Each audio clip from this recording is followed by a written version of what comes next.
आज मैंने बनाया है एक बहुत ही साधारण प्रॉन करी। अब ये साधारण है बनाने में, लेकिन खाने में बहुत ही मज़ेदार है। I call this a minimum effort maximum flavour recipe. और ये मेरी मम्मी मेरे बचपन में बहुत बनाया करती थी। You know when she used to come home very tired from work, कुछ दिन वो ज़्यादा थकी रहती थी, इतनी मेहनत करती थी, तो वो एक ऐसा रेसिपी बनाती थी जो मतलब वक्त कम लगे लेकिन लोगों को बहुत पसंद आए। और ये प्रॉन करी उनमें से एक रेसिपी थी। अभी इंग्रेडिएंट्स में मेथड में साधारण है, इसमें कोई मसाला नहीं बनाना पड़ता है। You don't have to grind और रोस्ट और sauté for a very long time. और इसमें सामग्री भी कम पड़ती है, ingredients are very limited in this recipe, तो ये बनाना आसान है। और मैं आपको बना के अपने किचन में दिखाने वाली हूँ कैसे बनाते हैं। लेकिन और एक बात आपसे कहना चाहती थी कि ये जो शब्द करी है ना, मुझे पसंद नहीं।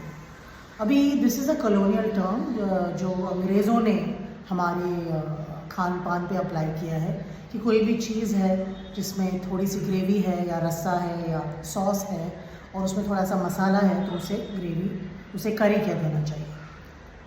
हालांकि हमारे देश में अलग अलग प्रांतों से, अलग अलग कम्युनिटी से बहुत सारी फ़िश करीज़ है, प्रॉन करीज़ है, मटन करीज़, चिकन करीज़ हैं, और उनके अलग अलग नाम हैं, जैसे कि केरला का मीन मोएले या कारवार का तब या वेस्ट बंगाल का दही मार्च।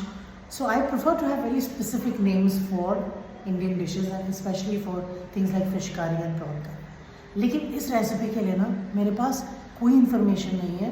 मैं नहीं जानती हूँ कौन से प्रांत से है ये, कौन सी कम्युनिटी बनाती थी, और मेरी मम्मी को भी याद नहीं है और इसका कोई नाम ही नहीं है। तो फर्स्ट आई थॉट क्या उसे हम लोग माई मम्स फिश करी या प्रॉन करी कह सकते हैं, लेकिन वो बहुत सारे प्रॉन करीज बनाती थी और कुछ ऐसे थे जो बहुत ही यूनिक थे, and would be better to call those curries my mom's prawn curry. So I want you guys to try to figure out a really good name for this curry.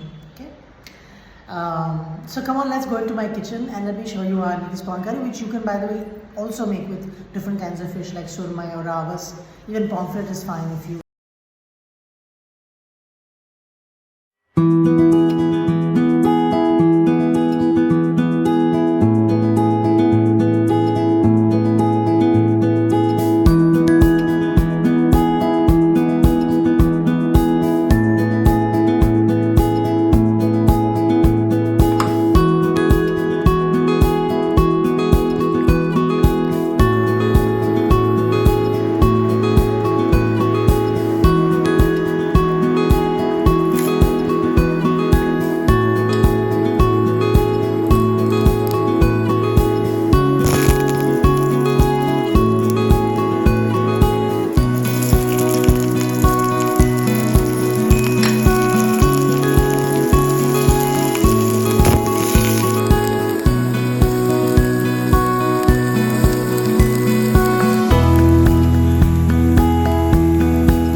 So here is the delicious prawn curry.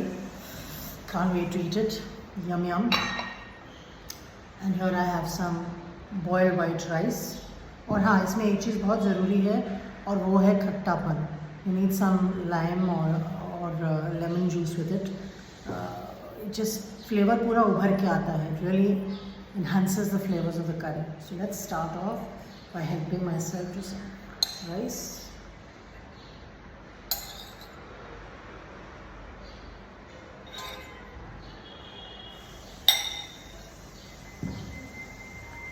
अपनी मेहनत का फल भाई।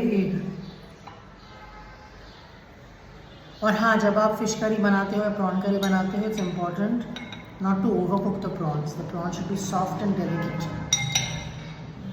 देखिए, you can smell the green chillies, you can smell the aroma of the turmeric. It's just delicious.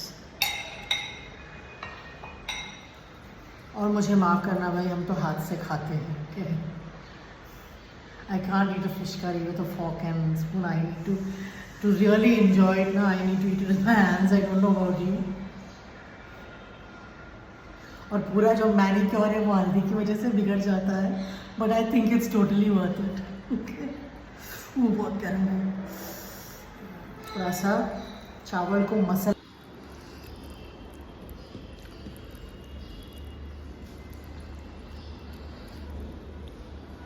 लेना चाहिए ना, फिर उसमें जो करी के फ्लेवर्स हैं वो अच्छे से मिक्स हो जाते हैं।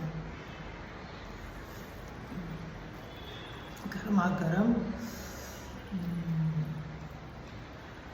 अभी तक आपने नाम सोचा हुआ है करी के लिए? तो पहले ना हम लोग चख लेते हैं, फिर आप बताइए।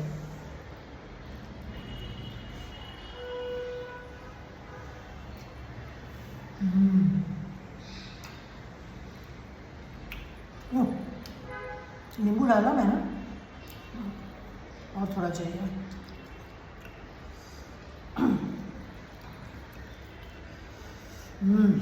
यम।